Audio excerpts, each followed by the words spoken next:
Okay, y'all. I was sitting back and I was really trying to think and figure out a proper way to introduce today's guest. And I think I'm gonna just come from the heart. This is a brother who I know both personally and professionally. And he, since the day I've met him, has been the same exact person. All heart. Wears his heart on his sleeve. His word is his bond. One of the realest brothers you ever gonna meet. And somebody who, for me, went from a friend, a peer, a co-worker, to somebody I can truly call, in the truest sense of the word, my brother, with all of the love I got. Please welcome an amazing marketer, an incredible human being. I mean, I don't want to just dumb down his accomplishments to security and things like that. He's got so much going on, and he's got a story that so many people need to hear. Welcome, Harlem's own Mr. Roger Barnes. Barnes, what up? What up, Prez? Love what you just said, brother. Love what you just said. Salute. Nah, you deserve it, kid. You deserve it. We got to give each other our flowers while we here, brother. Yeah, no question. No question. Okay, so typically one of my first questions would always be, where you from? But like I just said in the introduction, you Harlem's own. What part of Harlem, kid? Uptown Harlem. We just gonna leave it at 155th, and that's gonna tell the whole story. 155th. Polo Grounds. No question. Okay. Before I really get deep into your personal story, I just want to understand you as a child. Did you come from a two-family household? Did you have brothers and sisters? What was your relationship with your parents? I'm gonna start. It's five of us all together. When I say five of us, it's five of us from the same mother and the same father. If you go on my father's side, it's gonna be about 9 of us. If you go on my mother and father's side, it's gonna be 5 of us. And they was together till we was about 12 years old. And then at 12 years old, I'm gonna say that's when my life began, because that's when I realized that my father wasn't coming home. And once I realized he wasn't coming home, I just had free reign of the projects, because there was nothing my mother could tell me. Only reason I was coming home was because my father was coming home. Once he stopped coming home, then I just started loving the streets. Where did that love for the streets come from, Barnes? Because a lot of people who watch this interview, some are gonna know you, many, this is gonna be their introduction to you. You are known as a very, very thorough, incredible street dude from up in Harlem. You had your parents in your life for 12 years together. Most people don't even have that. Most people, they don't even know who their father is. You hit the streets, but where did the love of the streets come from? The love of the streets came. See, it's 2 ways you can look at it, Prez. You look at it like this. I had my father, and that's a gift and a curse. Because a lot of times our fathers and our mothers stay together for the sake of the kids. So when I say I have my mother and my father, let's not get it mistaken. My father was there physically, you understand? But he didn't want to be there. So I endured a whole lot of things inside that house that a person who didn't have their father wouldn't have to go through. As far as him physically abusing my mother, as far as him dealing with other women in the projects that we lived at.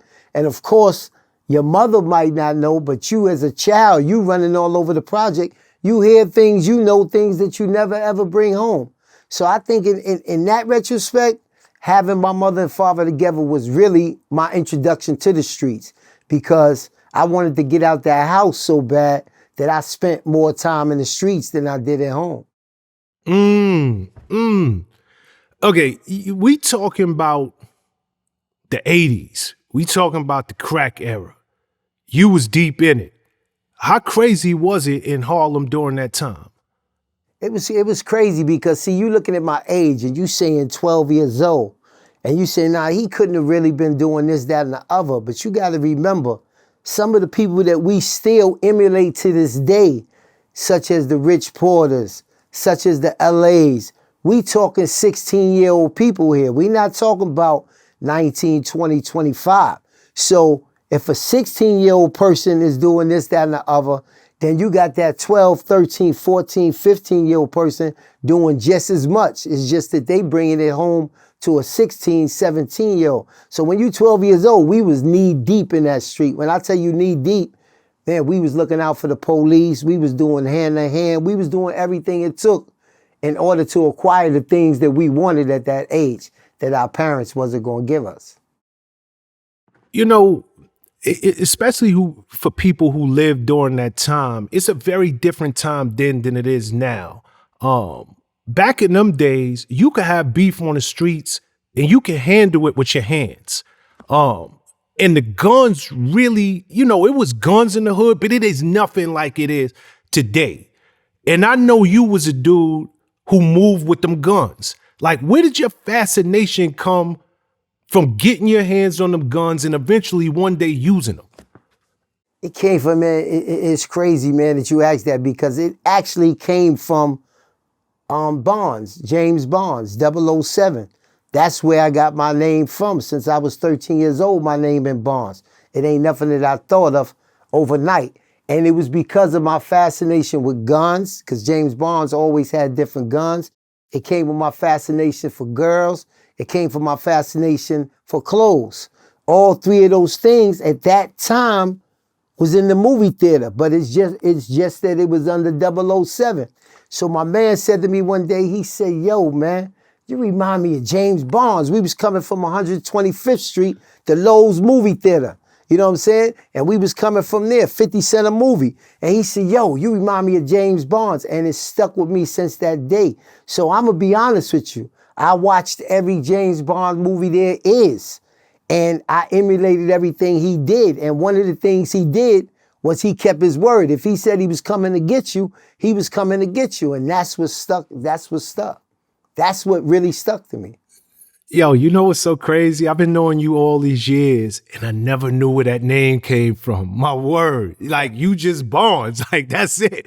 I never, it's crazy that you just broke down. Yo, it's actually from the movie. That's 007. Because it's been with me so long that people really think I've had to send back my tax documents because people name me Roger Bond. Be like, yo, nah, that's not my name. That isn't it. Nah, my name is Rowan, man. And I got to redo my tax documents because that name stuck with me so long. I actually like that name better than my real name because that's really who I am. Oh, got you. Okay. Let's stick in Harlem for a second. You coming up in Harlem during the crack era. This is where you started to make your mark in the street. What type of dude was you? Was you the dude who was selling the drugs? Was you the dudes who was robbing dudes who was selling the drugs? Or was you just an enforcer type dude? Well, I never robbed nobody. I never had no respect for robbers. So I was known for putting in that work. I was a project dweller. You know what I'm saying? Like, I was that person that stayed in the projects 24 hours a day. You know what I'm saying? I was at the beginning of the projects when you first walked in Polo Ground, and then I had a crew in the back of the projects. Because if you know anything about Polo Ground, you have another projects in the back of it, Colonial. So what we did was we called each other gatekeepers. And we had a special sound that you would make from the front of the projects to the back of the projects if you had any type of trouble, any type of problems. And we really was holding down the projects. And that's where I got the whole ideology of really staying true to what you believe in, because the same things that I get on people about right now, that's not your projects, is the same thing that I stood and I fought for when I was younger, because guess what? That's where I was getting money at. That's where I lived at. And that's where I got into beef at. So really, to me, the projects was all I knew. So that's where, at that age, 13 or 14, that's what I became. That was Bonds. When you thought of Polo Ground, oh, you know Bonds and them up there? Or yo, you got a girl up there and you was like, yo, I got to show you live in Polo. You know you're going to have to bump into Bonds. And then when you go up there, yo, what you going to do? Yo, and it really became that. You know what I'm saying? And that's what most people remind me of all the time now, where I came from. Got you. Okay, so you was coming up in the era, it was, we talking Harlem, kid. We talking Harlem, 80s, 90s, right? It was some legendary figures up there. You mentioned Rich Porter earlier in the conversation. You had people like Alpo, AZ Faison, Kevin Childs. He was doing what he was doing down there, even though he was from up top in the BX. Did you ever bump heads with any of these dudes? Oh, no question. See, the guys you naming me, I'm looking at right now, I look at them as family. You know, me and Kev is still tight to this day. You know what I'm saying? God bless the dead. Me and Alpo was still tight. You know what I'm saying? So it's a lot of different things. You know, I never robbed nobody. So in that retrospect, I always sold the drugs. You know what I'm saying? I was always out there hustling. I was always trying to make money. But it was I wasn't your average hustler. When you think of Harlem, especially back at that time, of course you say Brooklyn make it. Harlem make it, Brooklyn take it, boom, boom. So that's the ideology that was really, really going on that day. If you was getting any type of money in any borough, you came through Harlem. You went to 125th Street. You came to 155th Street to Rucker. So it meant everything to me and to my crew and to us that we hold down that Rucker tournament, that we hold down Polo Ground because we got so many outsiders coming through. So that's where we was getting money at. That's what we said was ours, and we wasn't letting nobody come through that. But the difference between me was you would think I wasn't getting no money. You know what I'm saying? Because most dudes that was getting money at that time was paying somebody else to handle their situations because they wasn't known for guns. They wasn't known for shooting. You know what I'm saying? You might get a fair one in Harlem, but they ain't gonna play with them guns. And I kind of differentiated for that. I played with those guns. I was that dude that you really didn't want to bump into in the middle of the night, coming in the building, no matter how much money I had in my pocket. It was just a evil bone in me that just wanted a problem all the time because I felt like I was getting so much money that I thought I was getting money. You know what I'm saying? If that don't go over your head, I was getting so much money that I thought I was getting money, and I thought I was the only one getting money. So I felt like you wasn't supposed to say nothing to me. Got you. You brought something up, and I want to touch on this for a second.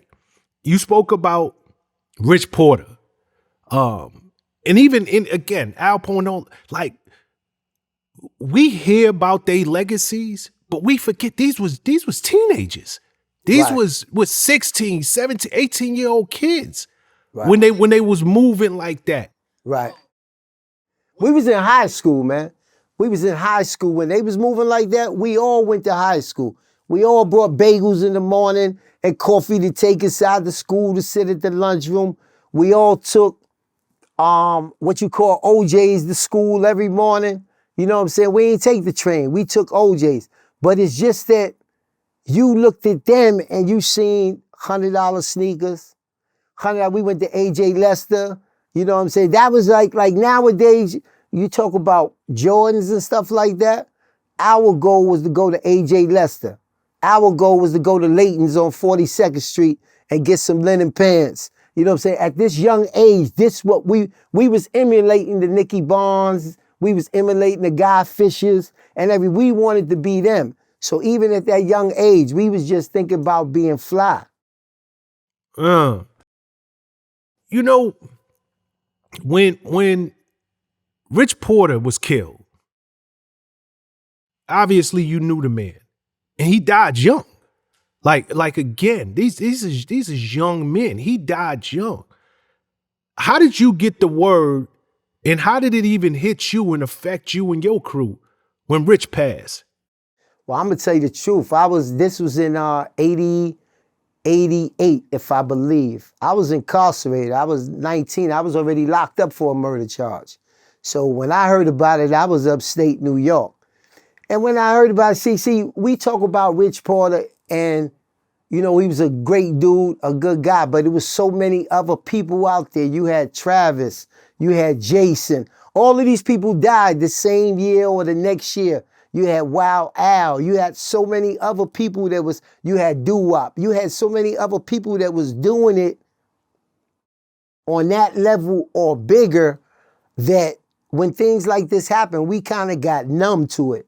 You know what I'm saying? I think it was more or less who did it that surprised us more or less than him getting killed, because getting killed was an everyday thing.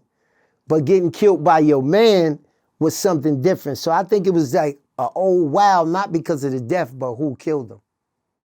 When you found out who killed them, and speaking of that, in real time, because you know when something happened in the hood, in 48 hours, the whole hood know what went down. They know who did it. Even if the word don't, nobody ready to testify, nobody gonna talk to the cop, but the hood know. Did it take you a long time to figure out, like, yo, who did it? And for you, was you just in shock? Like, yo, that was his man. It's two different things, man. Like I said, being that I was hustling, I was on that side, but being that I was a gunslinger, I was on that side too. So it really didn't surprise me, because I had a picture and I still got it to this day. And it's 6 people in the picture. And everybody in that picture is dead except one person. But each person in that picture was killed by another person that was in that picture. Oh. And I keep that picture to this day to look at to say, yo, I never trust nobody.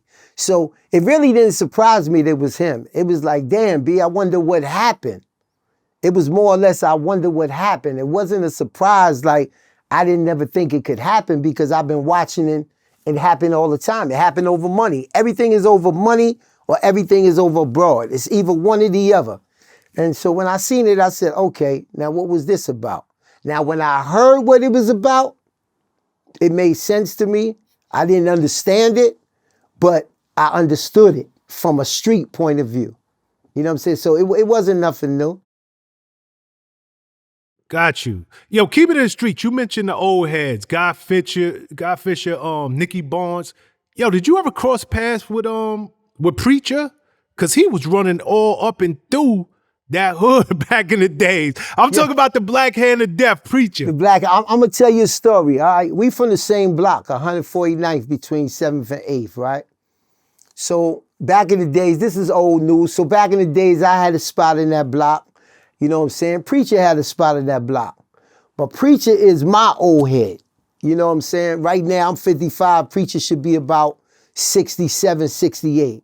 So this is the people that we came up underneath. So in one retrospect, it's okay, I respect the little nigga, but on the other retrospect, he messing up my money. We was getting money, but you gotta remember, I'm only 19, 18 years old. So back at this time, we flying around with the whips, we got the girls, we got the this, that, and the other. Preacher is a seasoned vet. So he not only was just robbing people, he was selling drugs and everything too. So when the police came, they ran up in Preacher's apartment instead of running up in my apartment. And they took his man out, they took the drugs out and everything. So later on that day, I'm standing there, I'm talking to a girl, I see Preacher coming. Like, one thing about Preacher is he's a short, bow-legged dude, so you can see him coming 3 or 4 blocks away. So I see him coming, so I don't move, you know what I'm saying? I'm like, okay, I ain't going nowhere.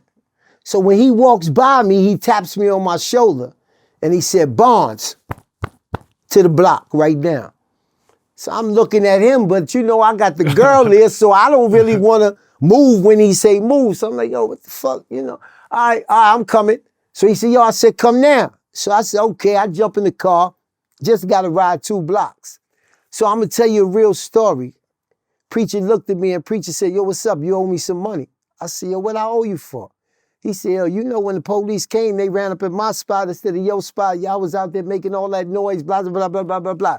And this is a true story. I'm standing there, Rich Porter standing there, Alpo standing there, and Preacher had a grocery store on 149th and 8th Avenue, and this is where everybody used to go to drop that bag off that was paying him.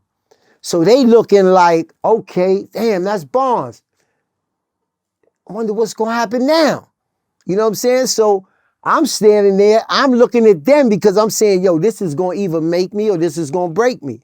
So I look at Preacher in his face and I said, yo, I just ain't gonna let you punch me in my face. Because he had the audacity to tell me, yo, I would punch you in your face right now, except I don't feel like getting no blood on my clothes. So I'm gonna tell you, and this is a real story. I had 1 foot on the sidewalk and 1 foot on the street. But My leg was shaking because of my nerves, but you couldn't feel my nerves. You couldn't see it. But underneath my pants, my leg is shaking because I said, this is the moment that's going to either make me or break me. So I looked at him and I said, yo, you ain't going to just punch me in my face like that. Now, mind you, Prez, across the street, I got my whole crew. And they looking like, yo, just say the word, we going to light the block up. But what they not realizing is, this ain't going to stop right here. You see what I'm saying? Like, we busting off, but we busting off simultaneously. Like, it's just, they're strategically letting off. We don't know nothing about waiting for your mother, your father, your brothers, your sister. This was preacher game. Our game was, if we got a situation, we gonna handle it right there, and that's that. We young. He's older, but I'm the oldest one out of everybody. I'm 19. So I gotta be the thinker here. So that's what I told him. He looked at me, I looked at him, and on everything I love, he walked away from me. And I played a cat and mouse game for about a month, right? And this is no story, you know what I'm saying? Big T-Rod, that was the person that gave me my first package. Person who looked out for me. He had a phenomenous name in the Bronx. He had a name in Harlem. Kevin Childs and them, mother got killed and everything. And he was the same guy that killed Kevin Child's mother. I'm not telling y'all snitching on nothing because he already did his time for it and everything like that. He's home. So this was my old head. And he came into the SNS one night. If you know anything about Willie Berger's SNS club. Yep. So I'm in the SNS club and he looked at me and he said, yo, Bonds. I said, what's up? He said, why you ain't tell me you had a beef with Preacher? So I looked at him. I said, yo, what you talking about? He said, man, you got a beef with Preacher? I said, yeah, we got a beef. He said, yo, that shit is dead. I said, what you mean? He said, man, I just left him and that shit is over with. But why you ain't tell me? I said, because we was going to handle it ourselves. So he started laughing. I said, yo, how you dead the beef? He said, you want to know how I did it? I said, what? I told Preacher, I said, yo, Preacher, you got enough beef out here in the street than to have Bonds or one of these little niggas run up on you with a hood and bust you upside your head with a gun or something. He said, for real? He said, yeah, B, because that's just how it ends up. You got major beef out here, but one of these little niggas will be the one to get you.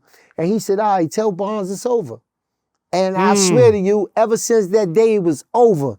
But I'm going to tell you something. The next week, he picked me up at 7 o'clock in the morning, and I got in the car with Preacher, and I'm thinking to myself, I was waiting on a cab, and he pulled up. And he said, oh, get in, Bonds, I'll take you where you going. He said, where you going? I said, I'm going right up here to Polo Ground, the 155th. He said, all right. And when I got in that car, Prez, I thought to myself, damn, nobody seen me get in this car. I wonder if this problem really was over. Was he rocking me to sleep? And I'm not gonna lie, until this day, if I spoke to him, we would still be cool because we ended up being really, really, really, really tight to the point when I got ready to go to jail, he said, yo, if you got any problems, call the phone. Because you remember how you used to be able to call the block and you could call the payphone. He said, yo, just call the payphone and let me know whatever jail you get into and whatever problem you get into, and I'm going to handle it from here. And I said, cool. So that's my Preacher story, you know what I'm saying? But it just goes to show that that was the first situation of many situations. But from that one situation was how the name got carried. And people say, yo, I survived the beef with Preacher. It's funny you asked me that. But yeah, that's what that was about. That's a crazy story, Bon. I didn't even know that story. Yeah. That's crazy. crazy. That was a crazy one. And we bumped into each other a few more times after that. You know what I'm saying? Preacher was the type of dude that wanted to take it to the extent. You know, somebody had stole something from him one day and he told me to burn the whole building down. I said, yo, Preacher, I'm not burning the whole building down. He said, yo, Bonds, didn't you put the gun underneath the steps? I said, yeah, I put the gun underneath the steps. I said, the gun ain't there no more, though. He said, that means somebody in the building got it. He said, yo, Bonds, if you don't walk around this whole building with gasoline and then light this motherfucker on fire, me and you got a beef. Get out of here. I swear that's my man. I'm not going to tell you no lie. I did not light the fire, and I can tell you, I didn't burn the building down, so that man never spoke to me again until I was going to jail for my body, and that's when he told me, he said, if you got a problem while you up there, let me know. Boom, boom, boom. He felt like I didn't have enough heart to kill nobody, so he didn't want me around him. So it's funny, 5 years later, that when I finally did kill somebody, then he felt like I passed the test. So he was like, okay, you could come call the block. Let me know if you got a situation. Let me know if you got a problem and everything else. This was the type of mind that he had, and he wasn't the only one out there. You had to have that type of mind, even though they killing each other more now. The people did kill back in those days was treacherous. So it was a whole different ballgame. Just out of my own curiosity, did that building ever get burnt down? Nah, that Even if it building never wasn't got for you, burned did down. he ever go through with it? Nah, he never did it. Nah, Got you. he never went through it. It was my responsibility. I'm gonna be honest with you. It was my responsibility because I borrowed the gun from him. So I borrowed it from him to handle my situation. So when I couldn't bring him back the gun, he asked me what happened. I said I put it underneath the stairs because I had to run out the building because the police came. He said, you went back in to get it? I said, yeah, it wasn't there. And that's how somebody in the building must have got it. Got you. Okay, I'm clear. You brought this up a couple of times. Let's go into it.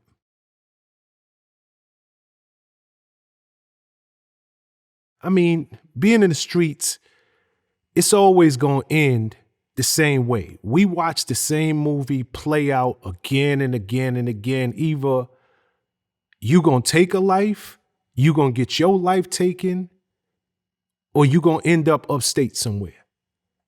Obviously, you was out there long enough and you wind up taking a life. Talk to me about that. How did it was it old beef? Was it random? Like, what happened that led you to not only ending somebody's life, but in some ways ending your own life? I'm gonna tell you the difference, man. This is real talk. I was prepared. I was prepared to take a life. You know what I'm saying? That's the most scariest thing in the world. Because when I was 16, I beat a body. You know what I'm saying? When I was 17, I beat an attempted body.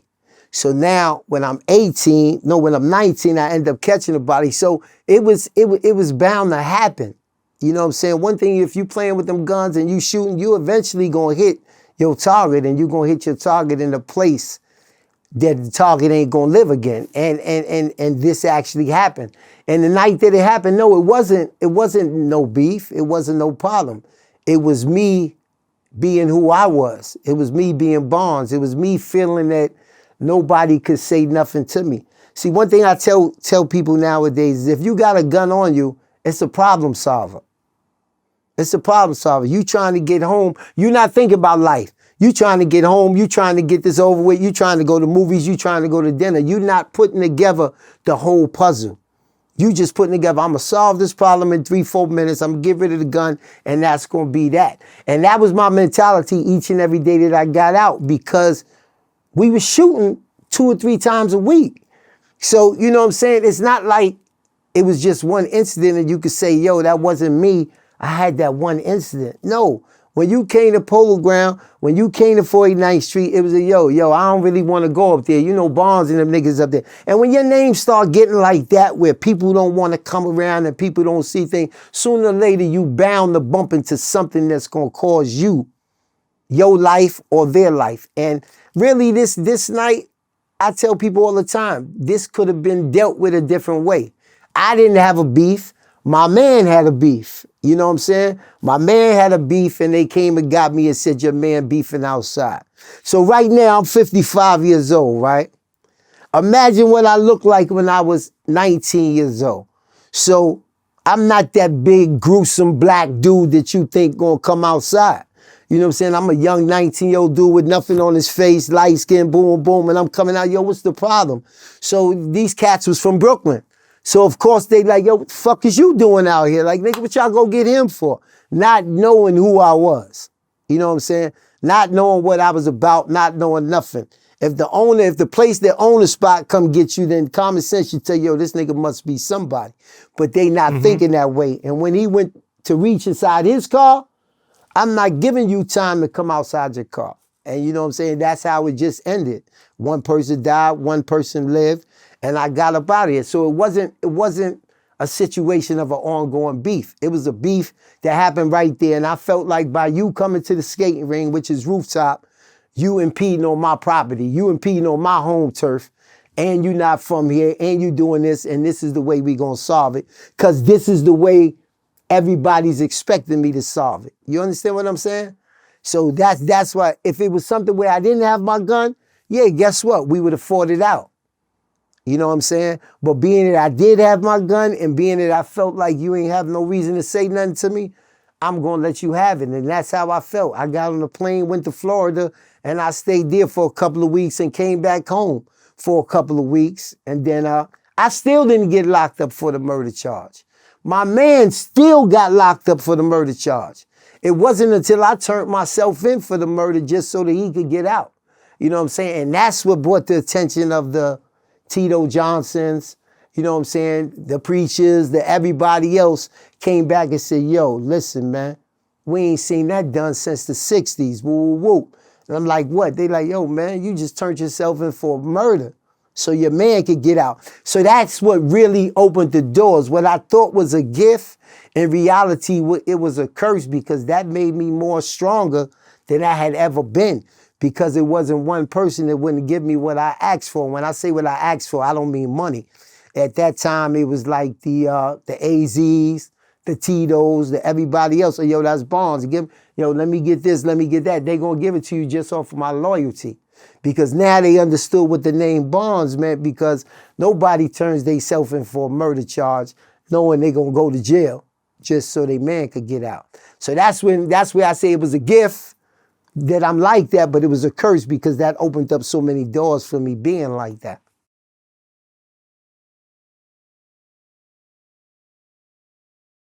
You know something, Barnes? I'm gonna keep it 1,000 with you.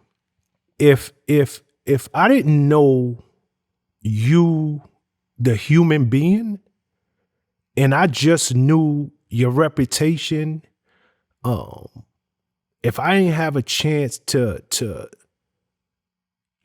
chill with you, conversate with you, hang out with you over the years, I wouldn't be doing this interview with you. And I'm gonna tell you why. I don't do interviews. Like, if you ever look at any of my interviews, I don't do interviews with just street dudes who glorify what they did on the street. They use that as their calling card, right? I don't do those interviews.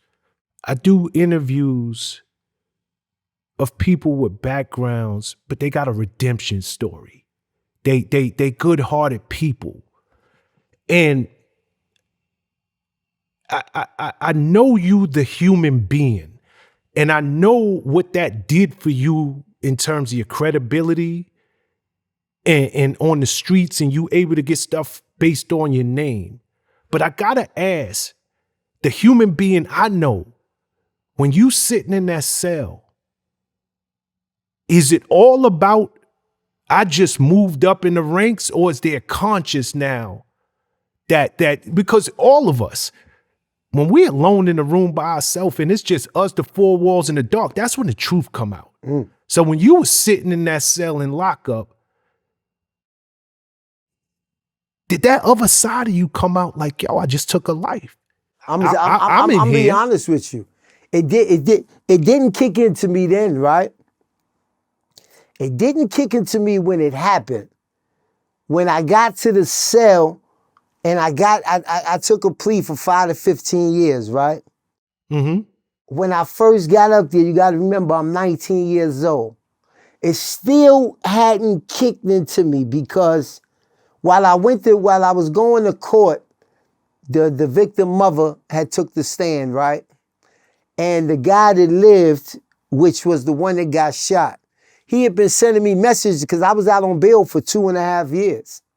So he was sending me messages, yo, I really don't want to come to court. I really don't want to come to trial. I know who you is, but I'm the person that made him come to the skating ring that night. So his family is putting pressure on me to come and everything like that, blah, blah, blah, blah. It hadn't hit me, honestly, until I looked at my son, because when I got locked up, I had a 6-month-old son. It didn't hit me until a year and a half in my bed. And my son came to see me for the first time that I took that away from somebody. Like that's when really, that's when a life meant something to me. Because before that, you got to remember, I've been seeing people take lives. Man, that's how I grew up. You know what I'm saying? That's how we all grow up in certain environments and certain, not everybody, but when you put yourself in that mix, that's how you grow up. So that's not nothing new. But what I didn't never experience was the love of a child. So that was the first time I seen the love of a child by having my own, because I didn't pay no attention to him when I was there. The first 6 months, it was like, it's Bond, son. All right, I'm going to take some sneakers over. I'm going to take some Pampers over. I'm going to take this. That's what fathers do. But I never understood the love of a life until it was about a year and a half in. But let's not get this mistaken. Any life that I've ever taken, or if anything that I've ever been through, each and every day I pray. Each and every meal I pray for that family. I still remember names in my head to this day, 30-something years later, and I still pray about it every day, because I think one of the reasons that God didn't put me there and forget about me is because I am truly remorseful about it. I never used it at that time to what you call like go up the ranks or something like that. But everything that's a gift is a curse, because when I came home from jail. Which year did you come home? What year I came home in 1991, right? And then I went to the feds from 1995 to 2000. So I came home from the feds in 2000, and that's when I never looked back. You know what I'm saying? And that's when, like, you know, it's 2022 now, so that was 22 years ago. And I've never looked back. And I truly credit that to my forgiveness and for my love for God. Those are the two things. Because by me doing that, I ended up coming home from jail, right? And I didn't have nothing. I'm gonna be honest, true. I didn't have nothing. I had the letters and I had the people that was waiting for me to get there to go back to the block. Yo, I was, you know the stories. Yo, such and such thing came up since you left. Yo, I'll be glad when you get back. So that was offered to me.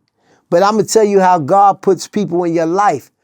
My right-hand man had also went to jail for murder. You know what I'm saying? And he had came home from jail. And he started working with Uncle Paulie. We all know who Uncle Paulie is that was with Puff. And I used to Uncle Paulie. Right. I used to take him to Uncle Paulie every day. That was his job. And I was holding down Loon. We all know Loon. But Loon wasn't an everyday person. Loon was the, okay, I need you to hold me down when I got a show type person. But for me taking my man to Uncle Paulie every day, Uncle Paulie went to him, yo, I see your man, he be holding down Loon, yo, who that, da-da-da. Oh, that's my man Bond, such, such, and such. All right, bring him down, I need a driver.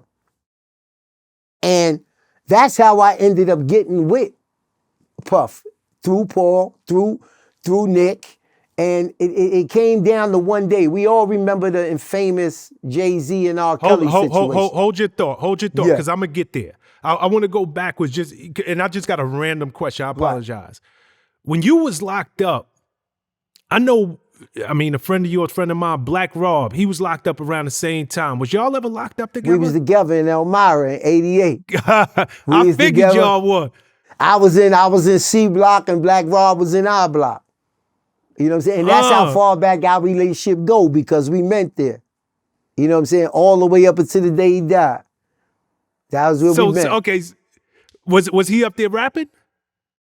Black Rob was doing anything it took to get a dime, nickel, or a penny. You know what I'm saying? He was one of them dudes that just was running around the jail like, you know, he was Rob. You know what I'm saying? He gonna hit you with some fly shit. He gonna hit you with some Harlem shit.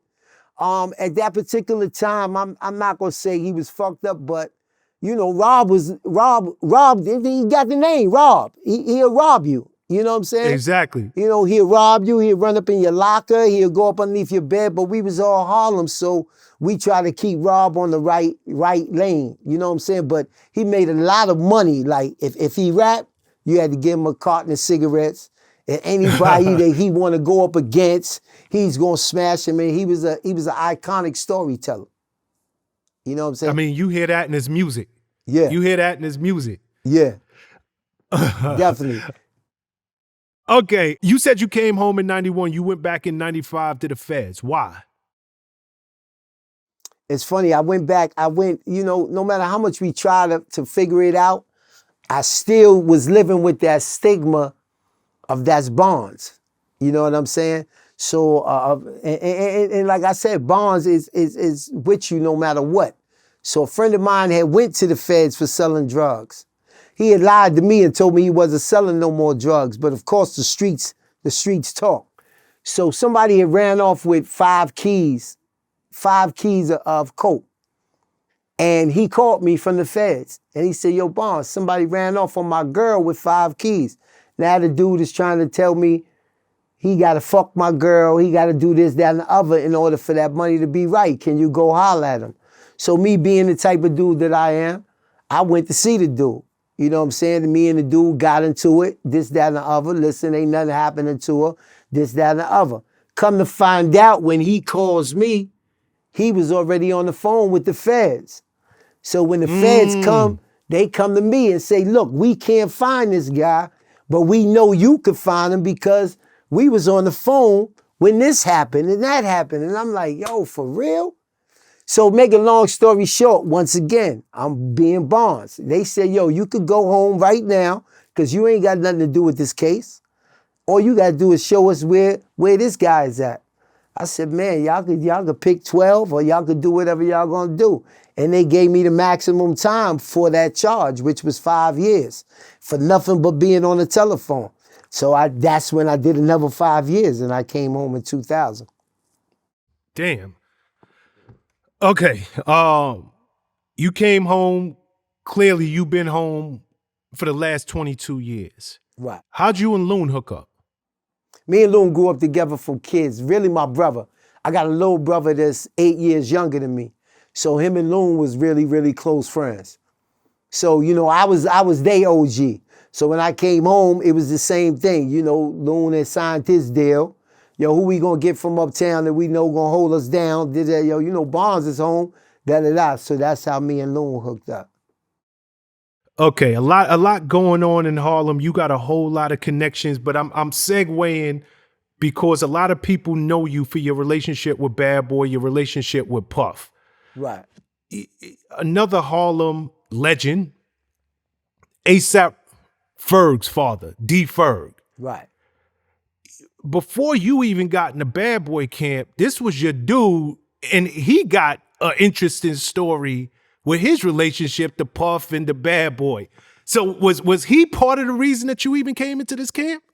Well, he wasn't part of the reason, but he was the reason. You know what I'm saying? Because that was my man. So if anybody know ASAP father, that's D Ferg, he was the epitome of Harlem. Like, he wore Harlem on his shoulders. Like, wherever he went, he was Harlem. He had the store, Ferg Clothing, which was Harlem.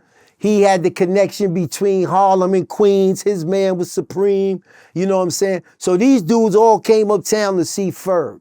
You know what I'm saying? And Ferg was like, I remember I had seen Puff a couple of times at the store, a couple of times with Ferg. But like I said, we was on 2 different sides. You know, he was getting money. He was the industry. He was Mount Vernon. He was in Harlem, whereas I was just strictly Harlem and I was playing with those guns. You know what I'm saying? Ferg didn't play with the guns. You know, Ferg was strictly fly, but he wasn't no sucker. He wasn't no chump. You know what I'm saying? He held it down all the way. And I came in one day, he said, we on now, Bonds, we on. I said, what you mean? He said, yo, remember my man that I showed you before, Puff? Like, I said, yeah. He said, yo, he just got X amount of million, yo. I just did the shirt, and he showed me the shirts. He showed me the Bad Boy logo with the shirts on, right? With the hat backwards and everything else like that. He showed me that, man. And I said, yeah, I seen him when I was up top. He was like, yeah, that's us, man. We on now. And it's a funny story because I seen him the next day. And I said, what's up, we on? He said, man, they gave me $5,000, Bonds. I said, 5,000? I said, hold up, you just gave me. He said, but that's all right. We gonna get this money. We gonna get this money. You know what I'm saying? And And that's how he was just bad boy to the end of this day. And that made me have the interest.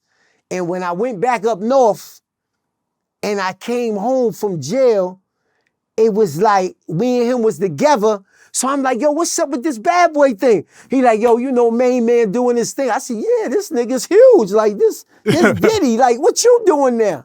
He's like, nah, I'm still doing my thing. You know what I'm saying? He had the store. He was one of those dudes, man, he was content. He was cool. He ain't have not one bad word to say or nothing. He just said it ain't turned out the way I thought, Barnes, but we still here. And it's crazy because we went to the club and we shut the store down. And he said, yo, I'm going to call you tomorrow as soon as I get finished dialysis. And I said, all right, bet. So he ain't called me at 3 o'clock. He was on dialysis from 12 to 3. So I said, he ain't called me and nothing. So I called him.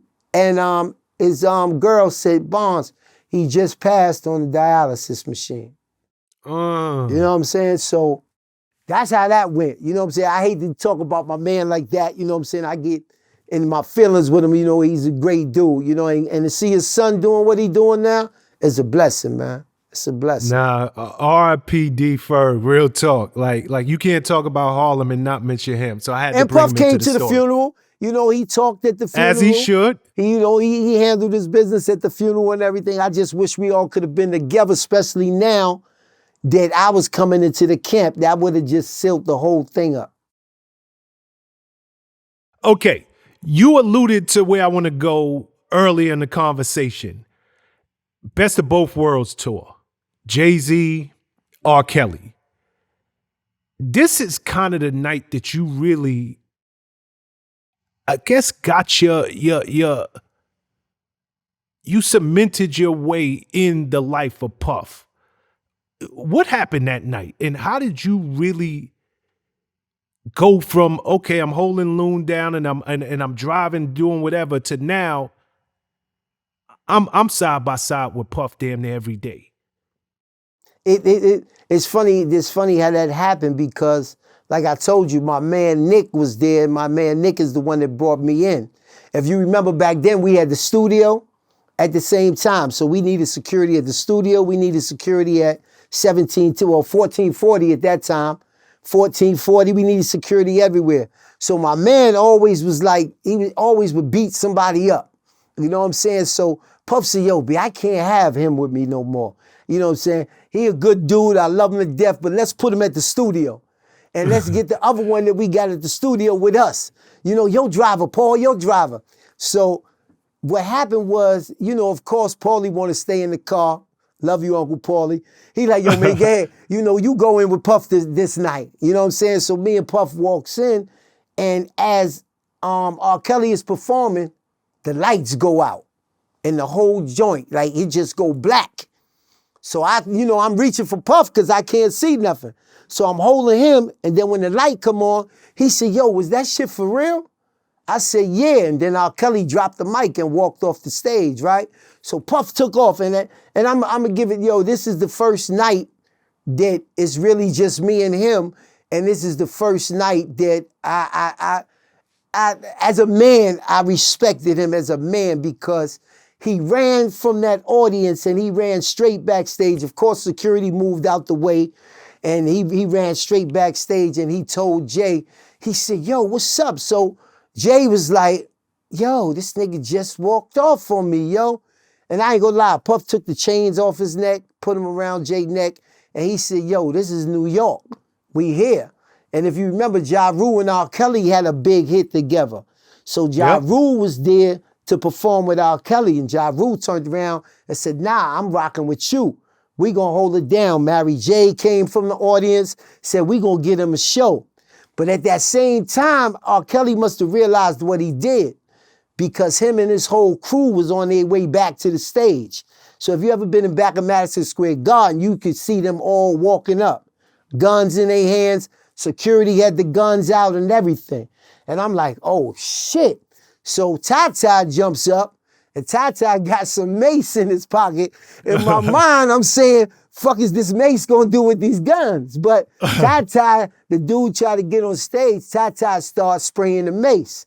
You know what I'm saying? So I grab Puff and I throw Puff behind me, You know what I'm saying? And I swing on the dude that's coming up. And the next thing I know, me and Tata running across the stage, Jay performing and everything. We done ran across the stage and we got out the joint and I put Tata inside the car. And about 20 minutes later, Puff calls me and said, yo, where you at? You know what I'm saying? I said, yo, I'm in Daddy's house. He said, nah, you got to come to 4040. I said, why? He said, yo, Jay-Z just asked about you, man. He said, Tata told him, yo, your man, yada, yada, yada, yada. You know, he held me down. So he said he want to meet you. So that was like, and then Puff hit me back and said, yo, meet me at Mr. Child's right now. So he had Uncle Paulie. He said, yo, man, tell you, he didn't even know my name. He said, tell your man, yo, I want him to come in and eat with us tonight. You know what I'm saying? So that was the first incident where it was like, yo, no, Paul, you don't understand. These niggas had guns and everything out there. Your man went into action, yada, yada, yada. So that was like the solidification of, I don't mind him being with me every day. So that's what changed from me just being Paul Driver to me coming out every day. You know how it was. You was there. Yep, you know what I'm saying? 20-hour days, 19-hour days each and every day. And the next thing I know, it wasn't until like 2003 where I really had to tell Loon, like, yo, I can't really rock with you no more that way, you know, because Puff is like, how many people in the industry could actually give you health care, you know what I'm saying, allow you to take care of your family every day. We know how security is. It's off and on and off. And at that time right there, I was through with the streets. You know what I'm saying? Like, honestly, I got to see how we could live. I had never had that opportunity. I'd never been off the block. At this point in time, I've probably been around the world one time, you know what I'm saying, and stayed in the best of everything. And that's when I was 100% through with the streets. Once you show me that. Crazy story. And, you know, you was rocking. And again, before I go forward, we mentioned his name a couple of times, but I do want to shout out Uncle Paulie, man. It's so many good brothers who came up through this system that Paulie pulled right off the street. And he gave him an opportunity to do honest work, gave him an opportunity to really have a career, you know. So we got to shout him out. But I know you've been in state, out of state, in country, out of country. You've been overseas with Puff more times than people can count. I got a random question for you. It's this whole thing now where artists checking in. You know, when they touch down in another state, when they touch down in another town, yo, you better check in. Was that something that y'all always did, or y'all was like, nah, we coming to your town and we ain't checking in? Now, I claim that to the internet. The internet magnifies things that people always been doing. You know what I'm saying? And they give it a name and they give it a reputation that people feel like they don't want no part of it. You know what I'm saying? Yes, we did check in. You know what I'm saying? If you want to use it in the 2022 ideology and say check in, yeah, we did check in each and every. That's what made us important. You're not important if you don't know people in different cities and different states that as soon as you touch down with a potential billionaire, as we know now, that as soon as you touch down, you better have your situation taken out, because you're not dealing with somebody that just want to go from the airport to the hotel and stay in and then go home. You dealing with somebody that want to go to a party, somebody that wants to go to the mall, somebody that might want to meet a girl. You dealing with somebody that want to be outside, as they say it. So, you know, when each and every place, if I went to Chicago, I had some people I could pick up the phone. Yo, y'all here? Yeah, we here. You know what I'm saying? If we went to LA, I had Big Tone, shout out Big Tone. He's still out there running around with Mario Winans, still running around with Faith, with Puff. Yeah, we had him out there before I touched down there. Soon as I got the itinerary, I'm calling him. Yo, listen, you know we getting ready to come to LA tomorrow. Boom, boom, yeah. So we definitely checked in. That's what makes you different. If I didn't check in, I'm the average street guy. I'm the average street guy from uptown who going out of town. You're no safer with me than you are with them. The reason that you're safe with me is because I can call somebody when I hit these cities, and this shouldn't even be on your mind. You as the artist shouldn't even have to worry about that. You got one thing to do. You got to do this show, you got to do this party, you got to do whatever. Everything else is going to be handled by me. So yeah, I definitely did. A lot of young dudes need to hear that because, like you said, the internet really it shined a light on it, gave it a name, and it almost got a negative connotation. But people been doing that for years. 100 years. You Okay. have to. You have to, because it's like being caught in the dark. You know what I'm saying? And even when you hire security and everything like that, when you hire legal security don't know who you got problems with. Legal security is there for the badge, there for the legal gun, but they don't understand who you might have a problem with. They not with you every day to detect different problems, to see different people from different crews that you, so you definitely have to have your man there with you, and you definitely have to check it, because I don't know who's a threat in your city, in your state, but you do. Absolutely. Absolutely. Your Barnes, how many, you could have answered this earlier. How many kids do you have? 5. You got 5 kids. Yeah, I got 4 girls and 1 boy. Okay. One of the things that I really want to talk to you about is your plight now. What it is that you're doing and what's been your mission for the last 11 and a half years. So I want to segue this interview if it's cool with you, okay? Yeah, it's cool. Your son, Kevin. I know you got 5 kids, but I want to zone in on him. Firstborn child, correct? Correct. What type of father was you to him? Honestly speaking, I wasn't a father to him. You know what I'm saying? I was what you would call, I was a dad to him, but I wasn't a father to him. You know what I'm saying? Or it might be vice versa. I was a dad to him and I wasn't a father. So to me, a dad is a person who is a sperm donor. You know what I'm saying? So I was basically a sperm donor. You know what I'm saying? I wasn't a father. You know what I'm saying? Like I said, I went to jail when he was 6 months. So it's no way possible. You can write, you can say different things, they can visit you, but you're not fathering your child. You know what I'm saying? So as far as being a father, I went away the first time when I came home, he was 4. I went away the second time. When I came home, he was 16. You know what I'm saying? So now when I try to be that father, it's like, what you here now for? You know what I'm saying? But the street raised him. And when I say the street raised him, that means he heard every story about his father without knowing his father. You see what I'm saying? He never heard it out of my mouth. We never sat down and talked about it. So he grew up emulating what a lot of dudes were saying. Oh yeah, your father used to be down with Rich. Yo, your father and them was down with Poe. Yeah, your father was with Puff. Da, da, da. This is the story that he hears. But he's never had that really loving conversation with me as a father. So I say I wasn't no father.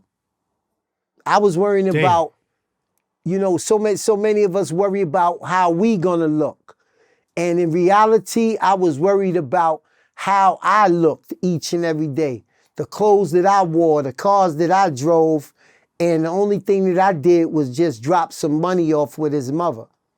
Because I didn't realize that when you become a parent, that means that you give up your life for your child life. I didn't understand that because I was only 19 when I had the child. So I'm still thinking, I got my mother, I got my family, I can still go there. I'm not expected to take care of nothing. So that's the type of father I was. And that's how he grew up. What type of kid was he? He was a great kid, man. And I think that's another reason I didn't see the warning signs. Because I always did do for him. He had a great mother that did for him. He had a great that side of a family. So he went to Rice High School. You know what I'm saying? With Sebastian Telfair and all of them. He went to Mary Burcham. You know what I'm saying? He graduated from Mary Burcham in Brooklyn, as a matter of fact. And he graduated with a scholarship for basketball. You know what I'm saying?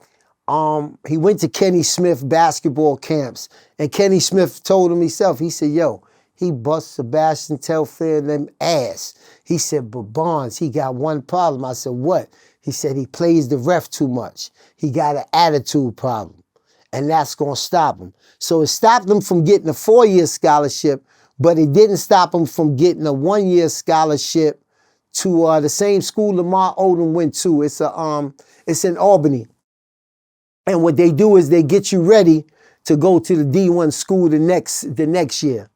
But during that year, he got into 3 different fights and they kicked him out of there. And even then, when he came back to go to college in New York, you had LIU, Long Island University, was trying to recruit him and everything. And he was like, Dad, that's not a D1 or D2, that's a D3. I'm not playing for them. But I used to try to tell him, it's not about basketball no more. It's about the education now. We could get a free education. But you got to remember, this is somebody now who's done all these things and accomplished all these things coming from the street, trying to tell you at this age what's right and wrong. And he basically didn't take it the way a child would if his father was with him all his life. So he ignored those calls. Speaking of being with him all his life, I'm just looking at the timeline of his life. You know, the first few years of his life, you locked up on the body. Come home, go back in, you're locked up in the feds. You come home, start changing your life around, and you get hooked up with Puff. Both me and you know that ain't a 9 to 5. Not you at know, all. Puff didn't become who he became because he went to work at 9 and got off at 5. We was literally working. I mean, an 18-hour day was considered a short day. That was considered normal. 20-hour days was the norm. Right. So even when you came home, I gotta believe you wasn't spending a lot of time with this young man.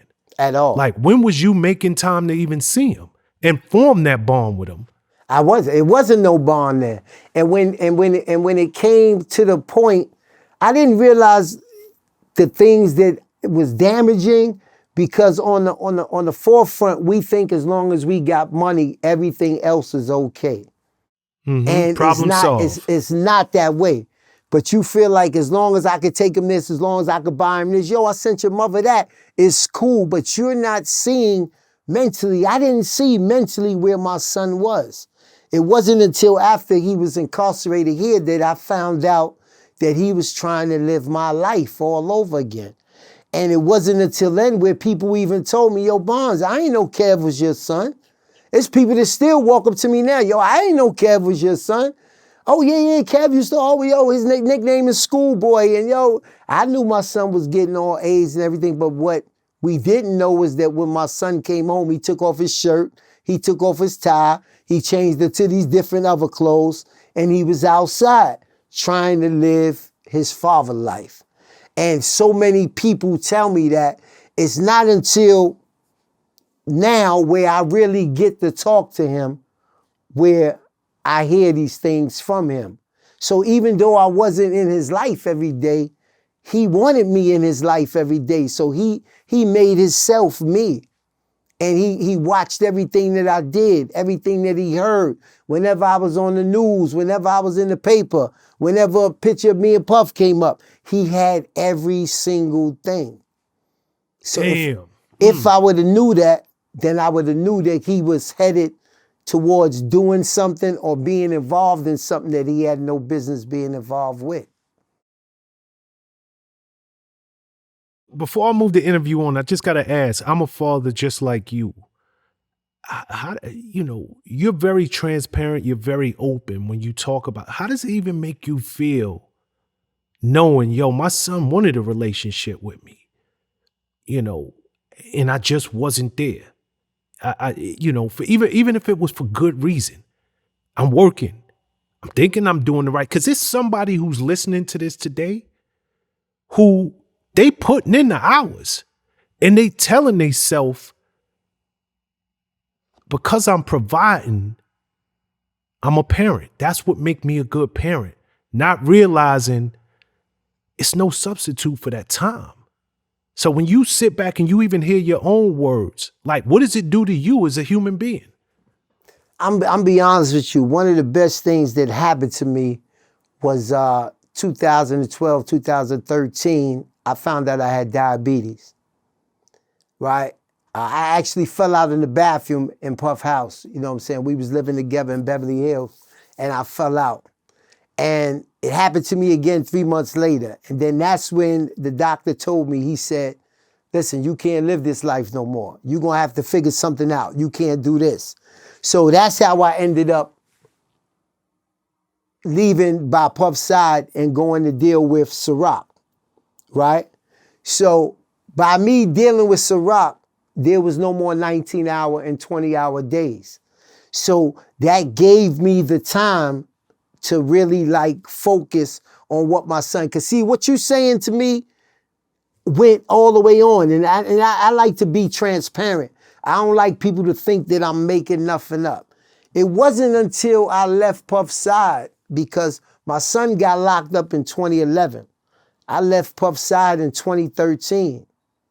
So even those 2 years where I was by Puff's side, I was minimally in talking about my son's situation. When it first happened, me and Puff was in Paris. I flew from Paris there, so people knew about it from there, but I never mentioned it no more because I was still living that life of this is my life. So when I say this is my life, I don't want to involve nobody else. I don't want people to know about this. And that's why I say God put you in situations, predicament. I don't like to say God wish bad, but for me having that diabetic, going into that diabetic coma, it woke me up to what's important to me in life. And that's why if you go back, you'll see from 2013 until 2022, Bond's been going hard to the point where I never mentioned my past. People would say, oh, Ciroc Boy Bonds? Oh, yeah. Because when you talk to me and when we sit down in that office, I'm not going to give you none of that when I open my mouth. When I sit there and look at you, I'm not going to give you none of that Harlem. I'm not going to give you none of that uptown. It's people to this day that swear he been doing marketing all his life. You know what I'm saying? Yep. He ain't never, no, he the one that sold a million cases of Ciroc. He did this, but what? And that's what my mistake was with my son. I never showed him that side. So he was never ever to identify with that side. So he always remembered one side.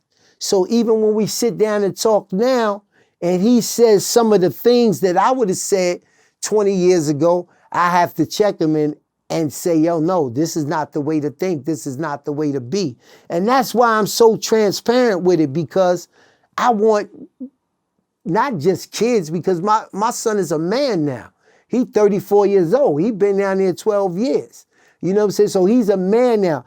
I need them to understand that you don't have to put on this front. You don't have to be this. You can be transparent. You can show your emotions and still be that same person, because nobody can take away that person that turned himself in for manslaughter. Nobody can take away that person that done all of these things that from the street supposed to be loyal. You can never take that away, no matter what I show you now. So now if I don't be the one to show people like it's okay to be a man and to have some feelings, it's okay to cry, because if you try to keep everything on your shoulders and you try to just carry everything around like you got it like that, you're going to bump into a wall, man, that's going to cause you maybe either to have suicide, either to have a nervous breakdown, or either to be no good to nobody else. And before I leave here, yeah, remember me for taking a situation, but okay, for every life that that person might have took, I'm going to give you 3 lives that I showed is worth living for. You know what I'm saying? And that's my whole thing now. Even when I get calls from people that done more shit than me, they still can't open up and they still can't talk to nobody. So truthfully, if you can't talk to nobody and you can't help nobody else, then you keeping all that to yourself. So it was for no reason. I want this to be for a reason. Even my son incarceration, he been in jail 11 and a half years in Africa. Now I want you to just sit there and picture 11 and a half years in a United States jail, double that, because he has no family, he has no friends, he has no anything. It's 10 people in a cell, it's the woods, it's this, that, whatever you want to call it. You know what I'm saying? And you say, for what? Who life is this for? Who is this 11 and a half years for? And it gotta affect somebody. It has to, our relationship, our friendship, the way that I'm going so hard for him, it seems so surprising to people. When in reality, it's not supposed to be surprising for people because it's your son. So for us to live this way and feel like, oh man, you see how hard he going? Nah. Every mother and father that brought a child in this world supposed to say, I would go just as hard. That's right. That's right. Oh, wow. And beautifully said. You know, I know you're gonna touch some hearts. And people need to hear this. Okay, 2011. Your son's life changed forever. You just touched on some top line points, but I want to go specific for a second. Your son is locked up in Namibia, Africa. Number one, what's his charge? And number two, what was he doing in Namibia? His charge is murder. His charge is robbery. His charge is tampering with evidence. Those are the 3 charges that he has. When my son was incarcerated in 2011, he met a guy that was from Los Angeles that was locked up there also. He came in while my son was there. My son befriended him, got him able to use the telephone, do different things like that. As we all know, when you on Rikers Island, if you go there and if you ain't from that city, that town, you better not touch the phone, you better not do this unless you know some people. So my son was able to help him get on the phone, call his people. In return, him and my son got cool. Now, all of this is unbeknownst to me. You know what I'm saying? Him and my son got cool. I got my son a lawyer. My son had a gun charge. I got him a lawyer. The lawyer is telling my son, yo, stay here, because Lil Wayne had just got locked up then. So they changed the gun laws from 1 year to 3 years. So the lawyer said, Barnes, just let him sit there for a year. I'm going to get him the 1 year underneath the old law if he just sit there. But of course, you can't tell a kid to sit there when he got bail, so they bailed him out. Now, from him bailing him out, he didn't want to stay in New York because he had 2 gun charges. So this guy is getting ready to go to Africa to meet somebody in Africa. They were supposed to have some discussions about some diamonds or something like that. You know, and right now I'm just kind of freestyling. They told me it was a meeting about some diamonds, right? So my son gets up out of here. He's 21 years old. He gets up out of here, think he about to go come up, and he gonna bring his ass back home. But he goes out there, and the person they supposed to meet turns up dead about a week and a half after that. And they came to their hotel room and they locked both of them up. They didn't find no DNA, they didn't find no fingerprints, they didn't find no weapon. They don't have no eyewitnesses that ever seen them together, but they said, y'all from America and y'all was supposed to meet him. And that's what he's been locked up on for the last 11 and a half years. Okay, so I want to make sure I understand this. He go over there with a friend that he met on Rikers Island. Mm-hmm. The victim actually did know your son's friend. Right, the Correct? victim actually knew him, and the victim actually called the restaurant and made a lunch reservation for them. Okay, was your son supposed to be at that meeting? He was supposed to go with his friend to the meeting, but unbeknownst to the guy, he's just going with my friend, with his friend. But he doesn't go because he goes to the club the night before and he comes back to the room with a girl. So he never ever leaves that morning. Okay, and we're saying a lot of he's, but I just want to be as specific as I can. My Your son never, right. Kevin, goes out the night before, Right. meets a young lady, in another country, hooks up, I'm assuming. Yeah. Don't make it to the meeting. His man goes and meets with this person he was supposed to meet with, or did them two ever not meet? Them two never met. He was waiting in the parking lot and the guy never showed up. So then when the mother took the stand, the mother said, yeah, hold on. We want to. I'm gonna get to that. Right. I just want to get the Take it timeline step by correct. step. Okay. So your son's friend is waiting for the guy. The guy never shows up. Right. How long was your son supposed to be in town? Your son and his friend. How long were they supposed to be in Namibia? Till January 14th. When they go down there, if you don't mind me asking. January 1st. No, December 26th. Okay, December so 26th. they had a 2-week stay. Yeah. When did the crime happen? January 7th. Okay. I'm not a expert on this, and I'm getting one side of the story, but why would they do something and know they got a week to go in a foreign country? That doesn't even make sense. That's I would think that they would have left. Asking. That's the same. Yeah, it's two things that didn't make no sense. Getting to your point is that this guy went to school in Manhattan. He went to Columbia University. When we say this guy, we're talking the victim. Right. The victim went to school in Columbia University. That's how come he knew the other guy. But my thing is, why would my son travel 24-hour flight to go kill somebody that's getting ready to come back to Columbia University in another week or two because Christmas vacation is over? So you would just wait for the person to come back. You understand what I'm saying? Understood. So that's one of the things that they haven't answered. Okay, so, and I should have asked you this earlier. Your son goes down there with his friend. What is he doing? Yo, I ain't got nothing to do. I'm out on bail. Why not? Let me just go down there and consider it a vacation? Well, actually, when I talked to him, he said, Dad, I have one gun charge. And then 3 weeks later is when he caught the second gun charge. So when he said, I'm going to Africa, he was looking at it like, yo, it's a situation out here. I'm getting away from all this shit. He'd never been out the country in his life. He'd never been nowhere. He had to go run down there and get his passport at the last minute.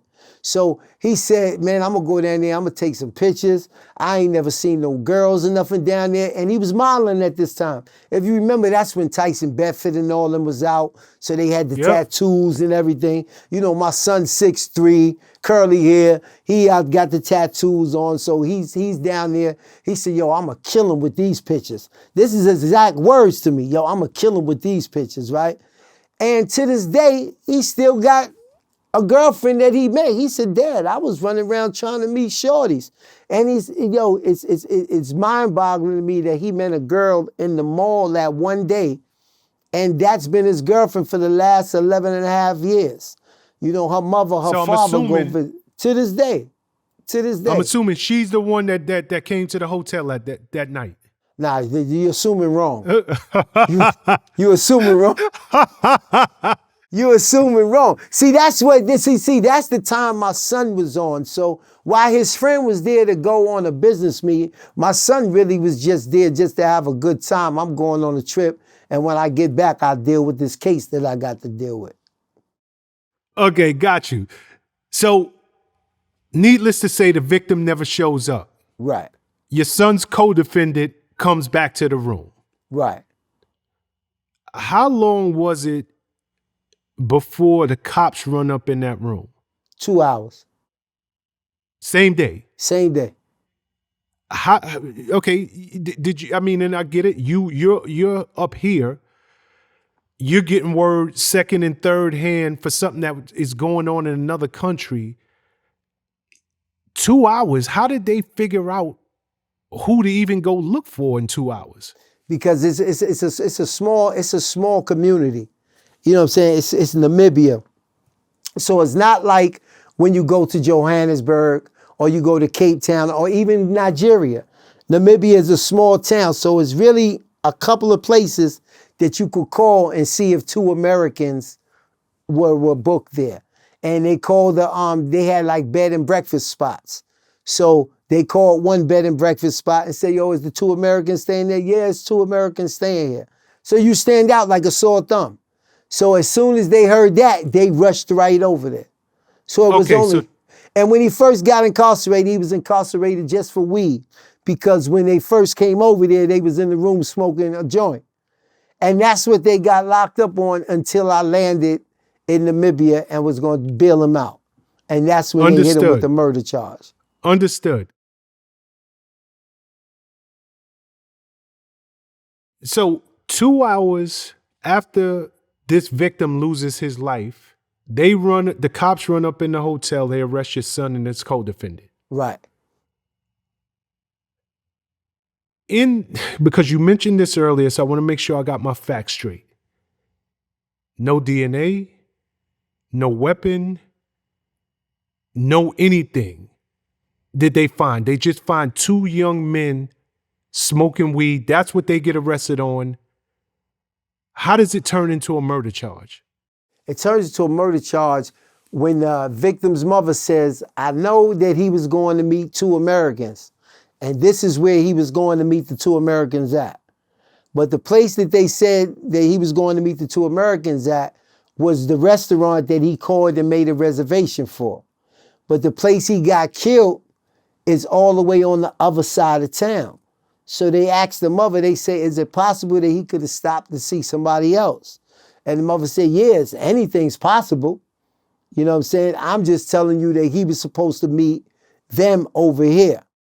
So that's what made them run, because they figured that if I bailed him out, that he wasn't going to be able to come back.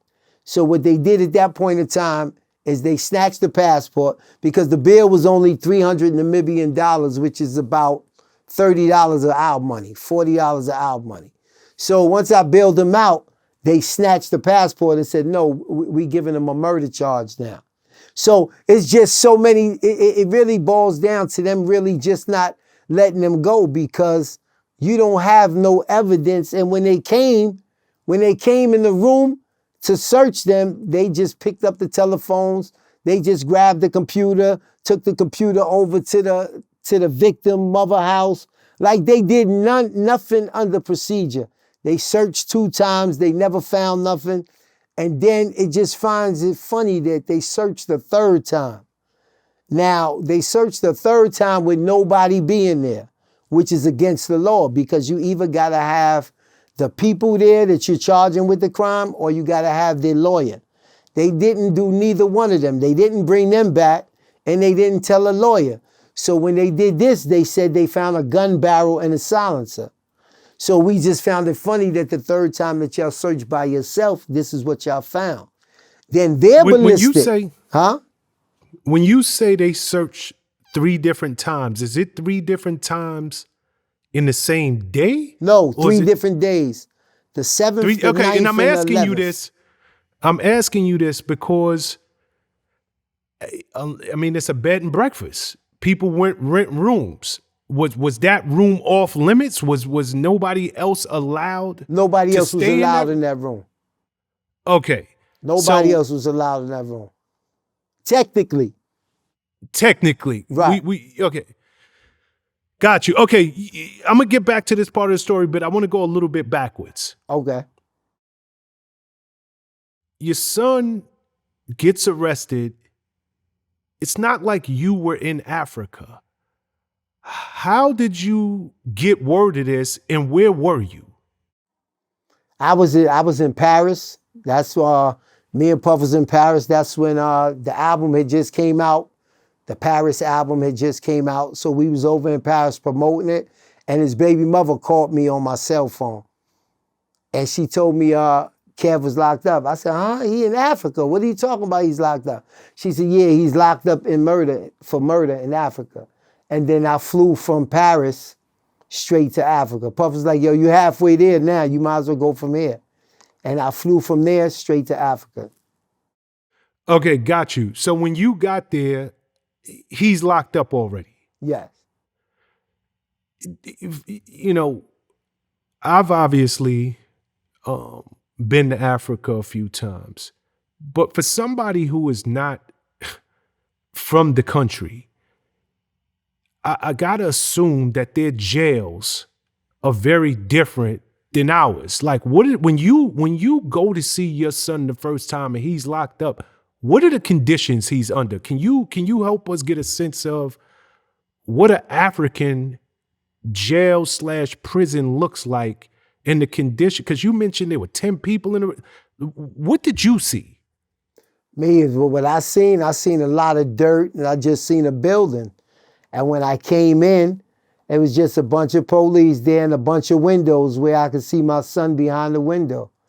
Nothing was clean. You know what I'm saying? It just looked like they put up cement and they put in cells. And that's where he was at. You know, but I made the mistake. I made the mistake of Googling it. So when I Googled it, of course I seen all the cuttings, all the stabbings, and everything else that was there. So I basically asked, like, what do y'all eat in here? And it was basically porridge, peanut butter and jelly sandwiches, and then we have porridge for dinner. You know what I'm saying? Unless you know somebody there. And if you know somebody there, then they could bring you in home-cooked food from Monday to Thursday. You know what I'm saying? But of course, he don't know nobody there, so he's eating the porridge and the peanut butter and jelly sandwiches. And this is the conditions that he's been in the same jail for 11 and a half years.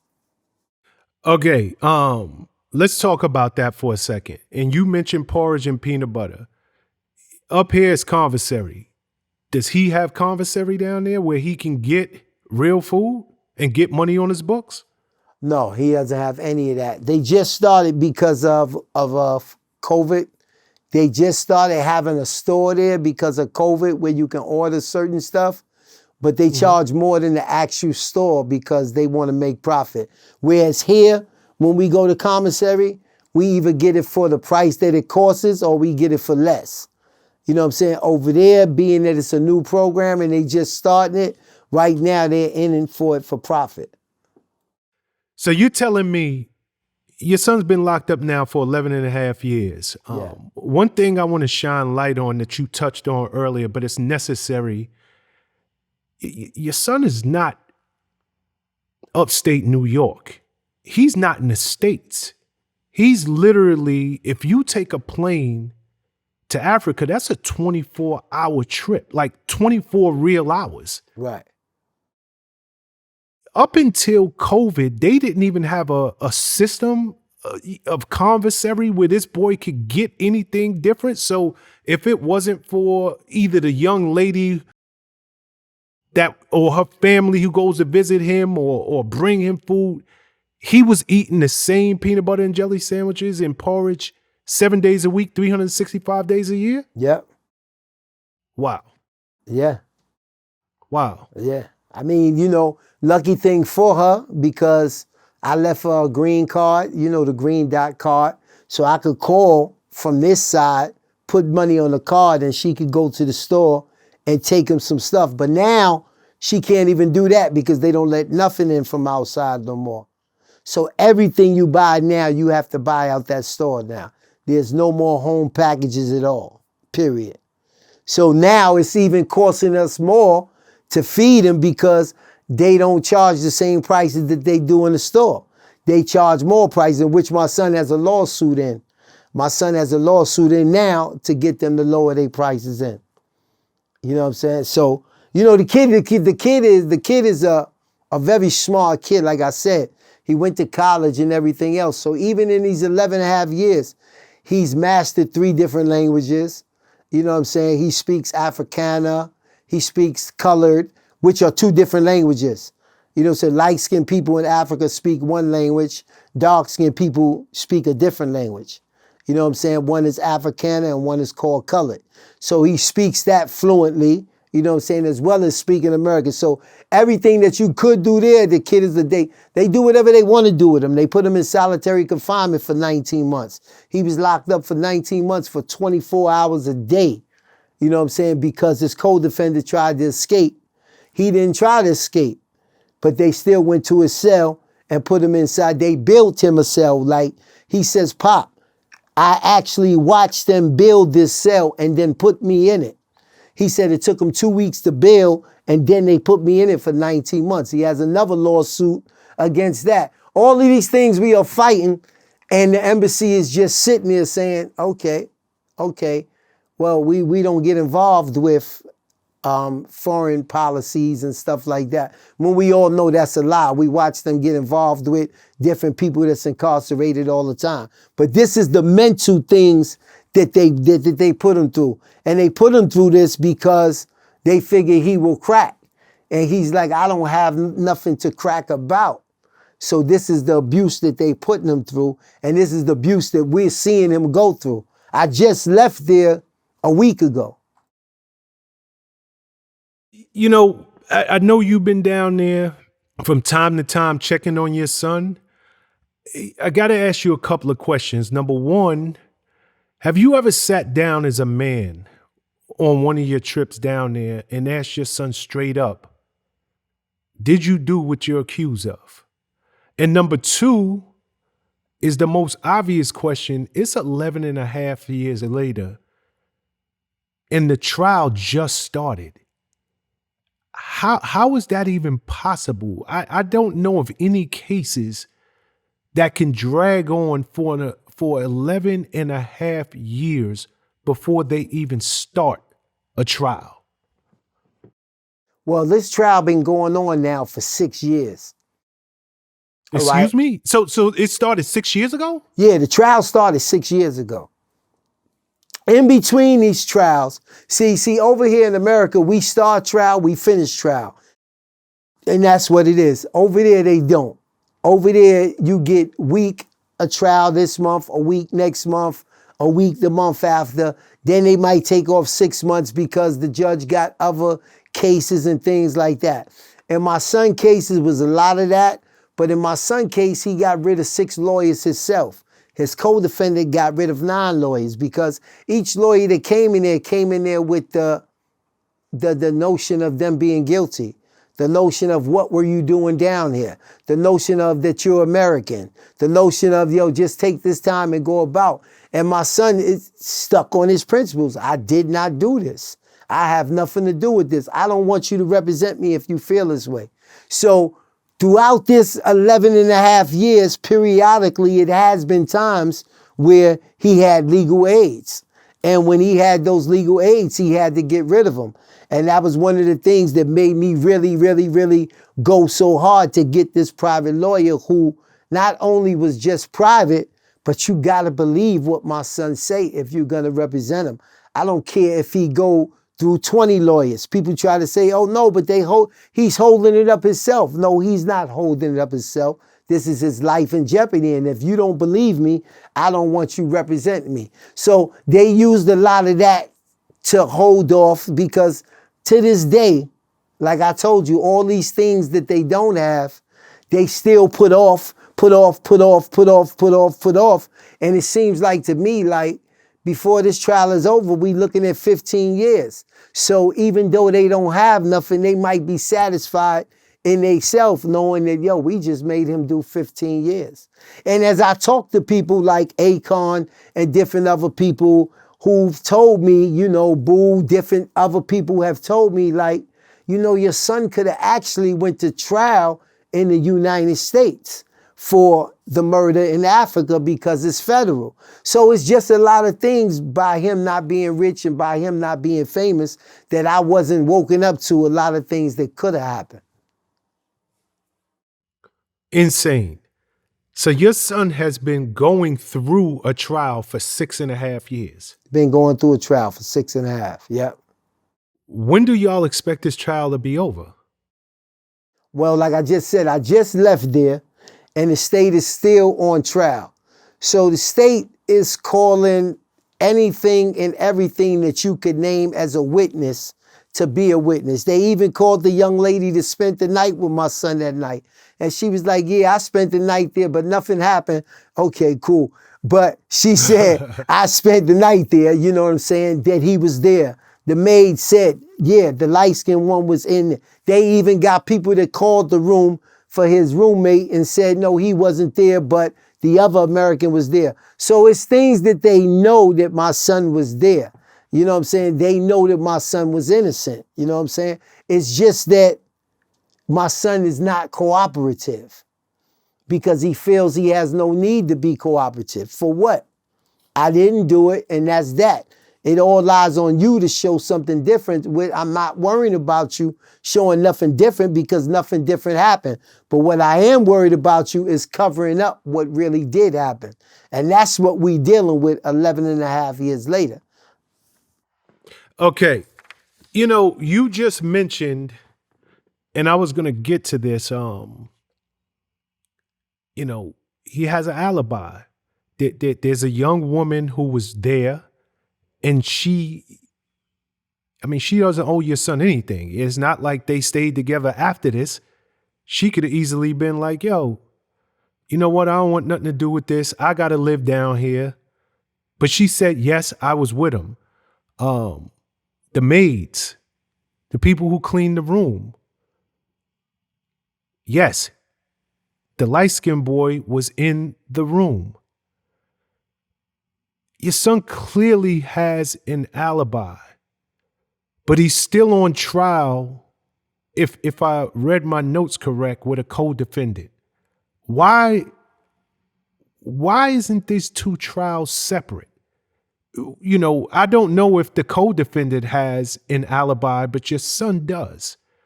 Is there a reason why the lawyers did not split these two trials up? Well, we tried to split them. We tried to split them, but they have something down there that they call common interest, right? So they try to say that my son and the young man came there together on the same flight and everything, and they did everything together. Whenever one person left the hotel, the other one left. So they say that you can't do it separately. But even that, we've shown in court that they didn't come down there together. You know, one came through Switzerland, where the passport lady got on there and said, this guy came through Switzerland because his passport is stamped. This guy didn't come through Switzerland because his passport is stamped. So it just shows right there that they didn't come there together. You know what I'm saying? It's people that they rented the car from that call and say, yo, we need to speak to such and such. Oh, well, he's not here. So that shows they didn't leave the hotel together. You have the notes from the police that shows that the receptionist said that my son was still in the room and that the other guy left. But the odd thing that you asked me about that is that the police said that he threw away his notes 6 years ago or 5 years ago. So now there's no notes to refer to about the witnesses that he interviewed, the people that said that my son was in the room and everything, because he threw away the notes that he took to the murder case 6 years ago. And he said that it was too many notes and that his office was getting too crowded and he had too many cases. And he stood up there on the trial and told my son and them to go look in the garbage because it still might be there. Wow. Wow. You know, I should have asked you this question earlier, Bonds, but it's a very obvious question. I've flown overseas just like you, and for anybody who's watching this, they'll understand where I'm going with this. You can't even fly domestic without damn near getting strip searched. Overseas, it's 10 times worse in terms of going through metal detectors. You got all different types of agencies making sure you clear to go through customs. They searched your son's room 3 times. Third time they come up with a weapon. Where do they even suppose a weapon came from? Because it ain't like they took a weapon over there. And if they're not from there, who gave it to them? Did they find it on the street? Like, what are they saying in regards to a very obvious question? These guys didn't come here with no weapon. Where could they have gotten one if they don't know nobody here? Well, at the beginning, this was 3 years ago. They had 3 guys that they called vigilantes. We call them street guys.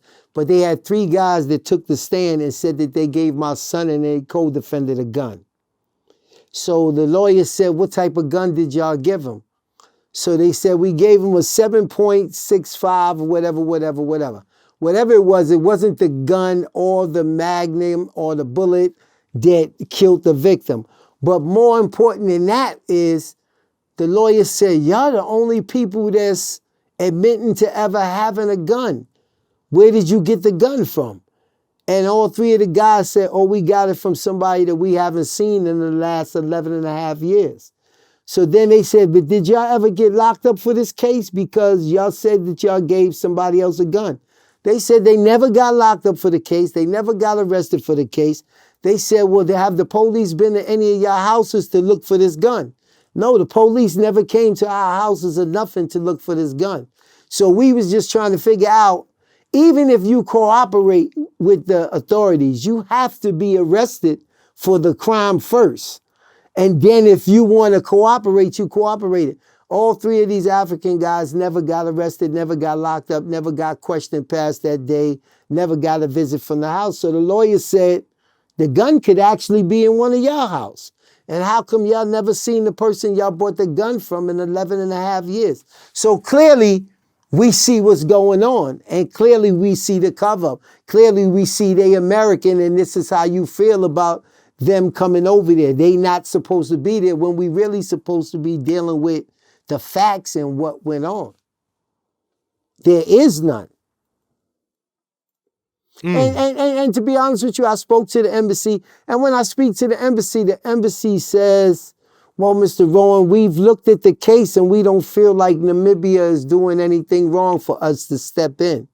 So I'm trying to figure out, so them being the 11 and a half years, them not finishing trial, the officer throwing away his notes and everything, nobody else being incarcerated for the case, and no evidence of nothing. We don't feel like we need to step in yet.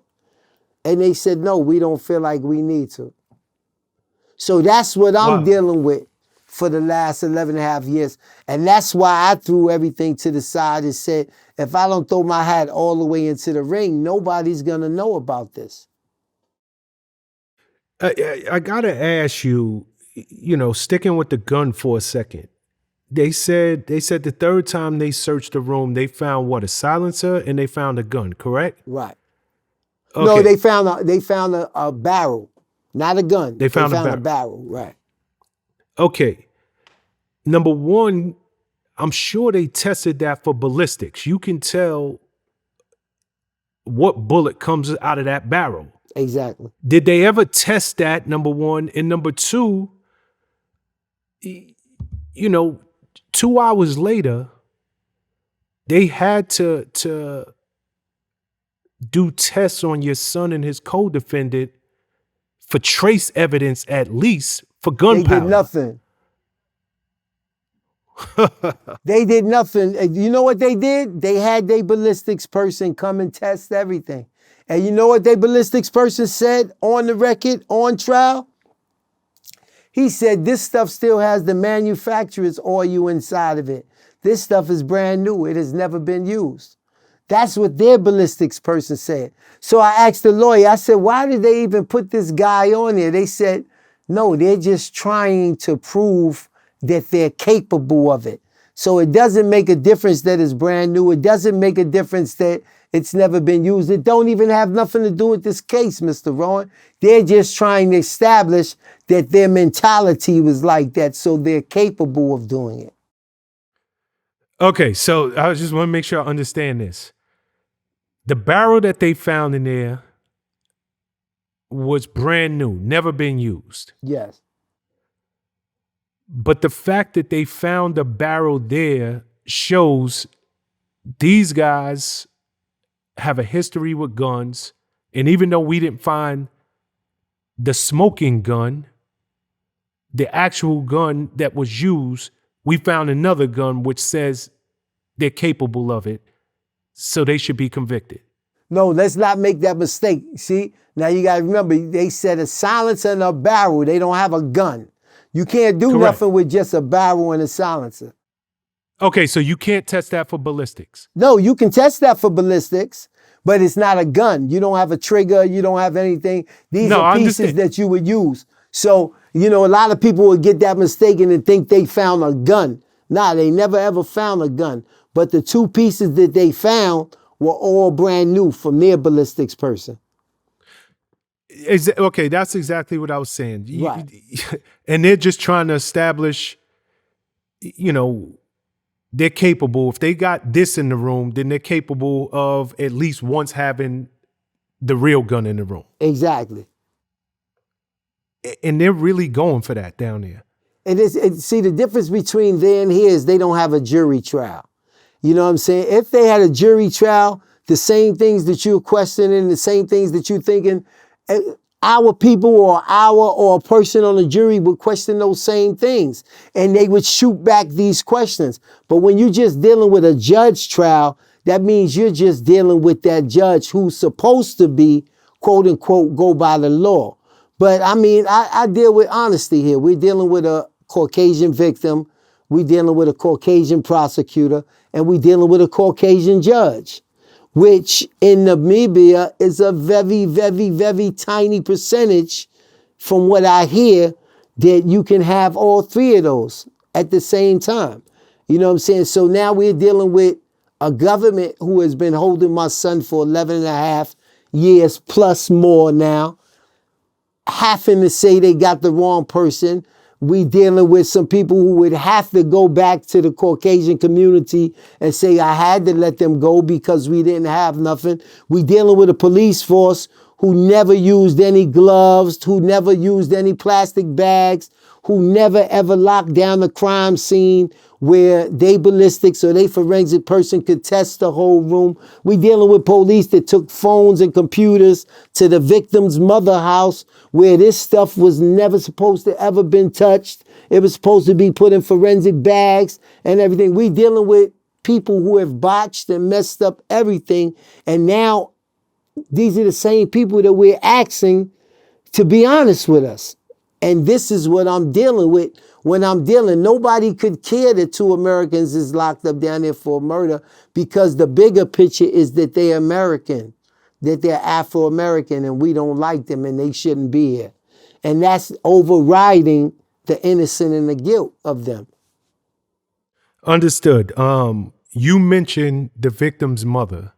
I know you recently traveled to Namibia for at least a portion of the trial. Was his mother at the trial or anybody from his family? Nobody from his family. It's funny that you asked me that question too, because nobody from his family came to the trial, right? And they used to. The last time I was there, I seen the mother and father in there. I seen the sister in there. But my question to the lawyer has always been, okay, this kid was 21 years old also that got killed. This kid was in college.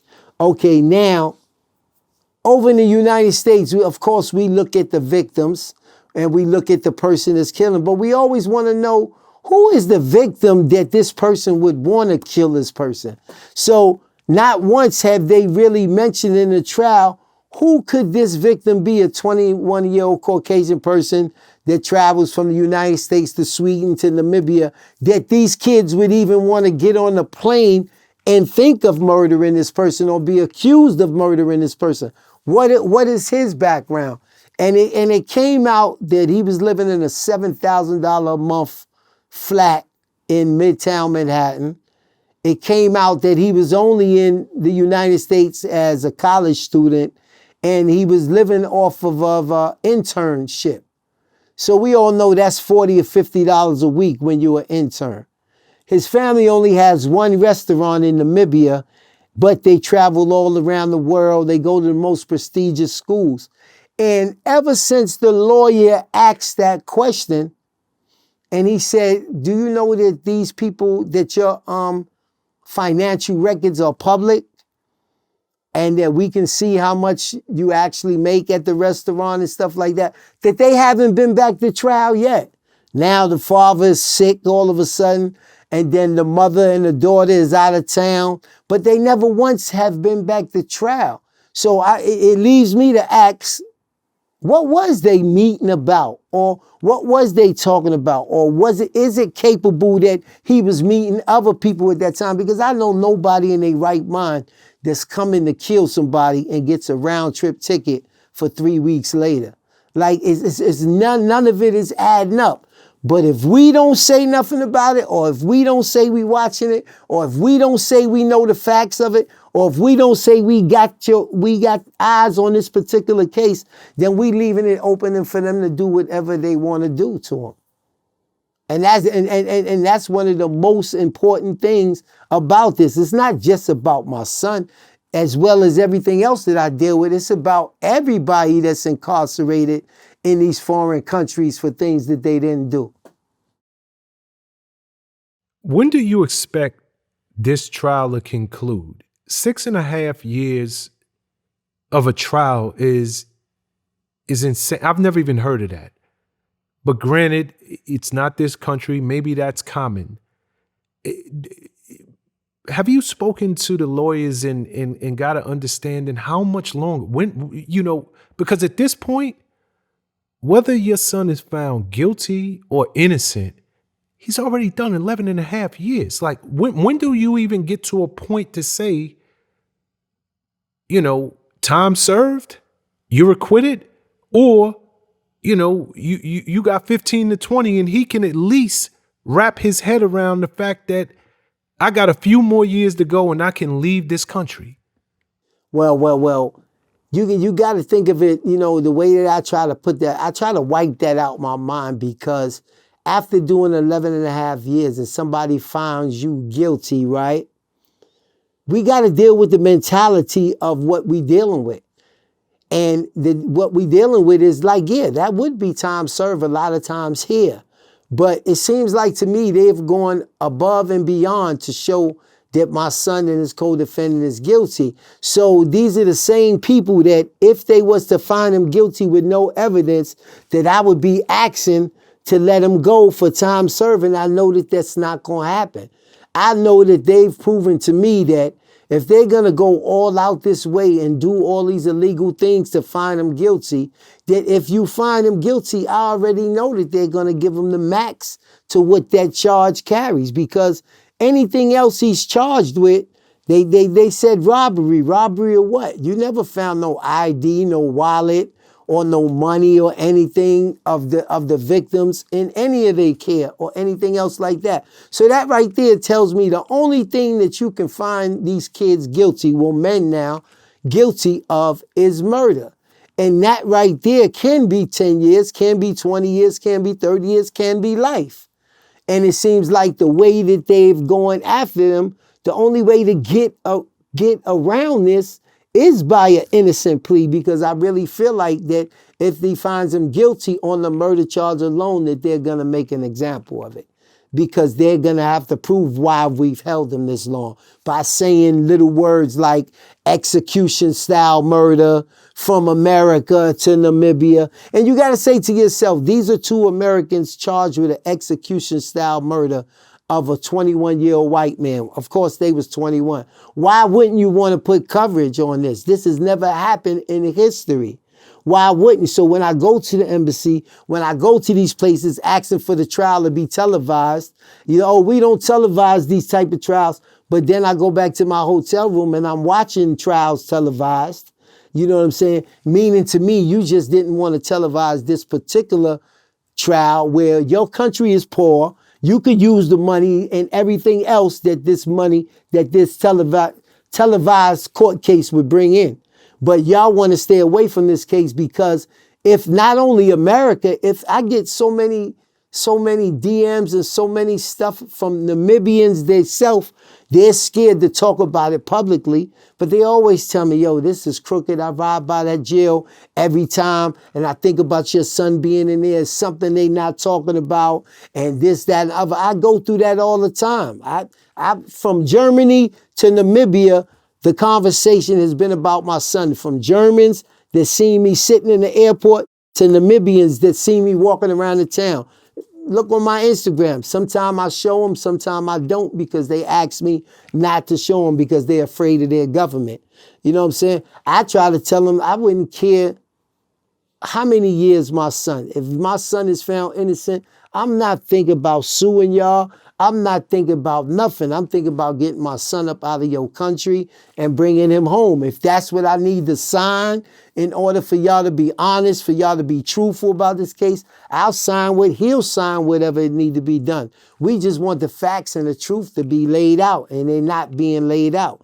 And nobody is watching them. They telling them it's okay.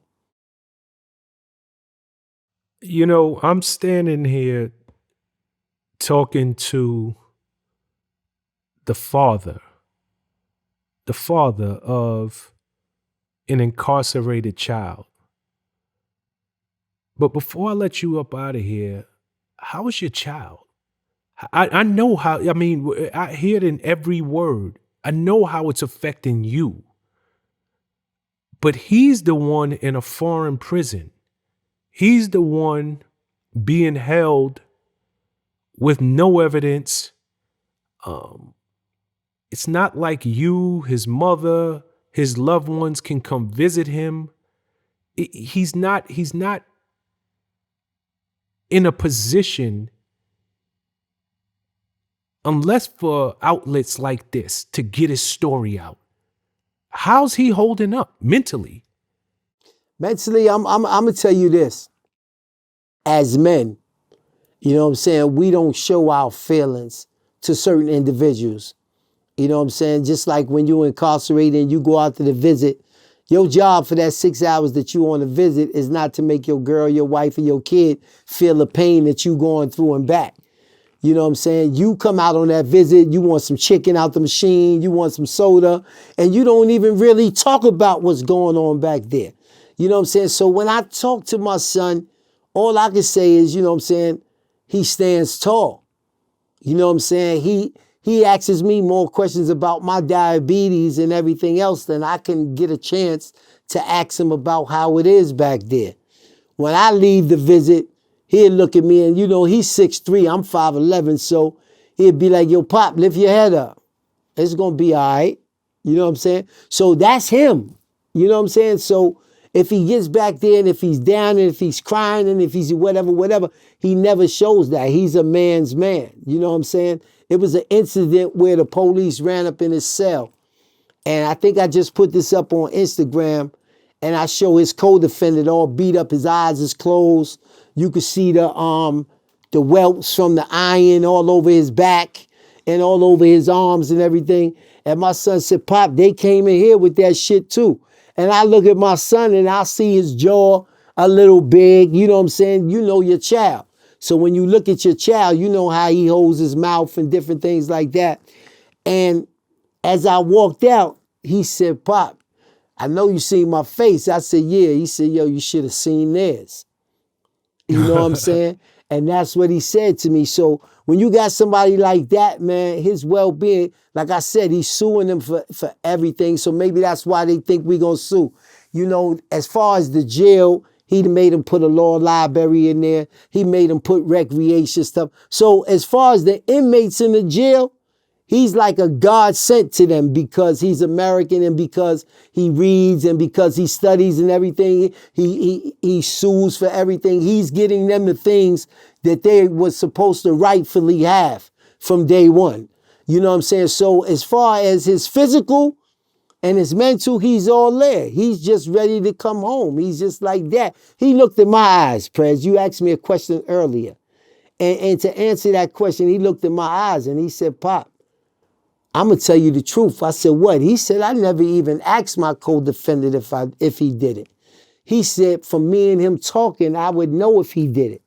He said, he ain't do it. He said, but I could tell you 150%. He said, I can't speak on what I didn't see. He said, but I'm going to tell you, I ain't do it, and I was nowhere near it. And he said, that, and I said to him, that's all I needed to know. Not that it would make a difference in him being my son, but for me being in a situation like him, but not in as far away from him, I know the rights and the wrong, and I know what karma is. You know what I'm saying? Karma gonna come get you one way or another. You know what I'm saying? So I would not be behind him the way I am now. I would be basically like You know, whenever you see these serial killers and all that, one side of the courtroom is the victims and one side of the courtroom is the family member of the defendant. I'm still his family. So I would still be his father if he was guilty. But my voice is louder now because I knows he's not guilty. Beautiful, beautiful. How's his mother? His mother is being a mother. You know, his mother loves him. Safety-wise, his mother has never been down there. Like we talked before, I almost got kidnapped down there. I had to jump out the window, run, this, that, and the other. I would never see his mother going through that. You know what I'm saying? So we both agree that she won't take that trip. So she's like, I haven't seen my son in almost 12 years.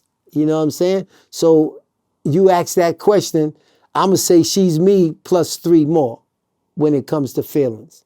Because she hasn't seen him. She hasn't held him. She hasn't been to court. She hasn't been down there one time. She can't even write him. You know what I'm saying? One good thing that I did this week was I finally got a phone number that she could call. And if she called on Saturday and Sunday between 8 and 3, they'll let her talk to him.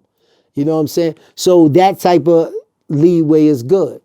That type of leeway is great. It's coming to an end now. When the state rests their case, the judge is going to show his true colors. Because when the state rests their case, they should rest their case in January sometime. So when they rest their case in January, we put in what they call a 174 motion. A 174 motion is to dismiss the case due to lack of evidence, meaning that the state has not proved without a reasonable doubt that this young man should be incarcerated. Without all the things that they don't have, if this judge shoots down this motion and he wants to continue on with trial, then we know what we're dealing with, because the only thing that we can show in trial is what you didn't show. And if you're dealing with a judge, you shouldn't have to show what they didn't show, because he's a professional. So if he allows this trial to go on anywhere past the state rest, then we know what we're dealing with. And that's what we're trying not to do, because you haven't proved anything. I know you know firsthand what it is to take a life. And in some regards, even though your son is still breathing, his life has been taken from y'all as you know it, you and his mother. But there's another side, which is the victim's family. And you know that they have to be in pain. You know, whether they have the right people on trial or not, they lost a 21-year-old son. If you had an opportunity, if they had an opportunity to see this interview, what would you like to say to them?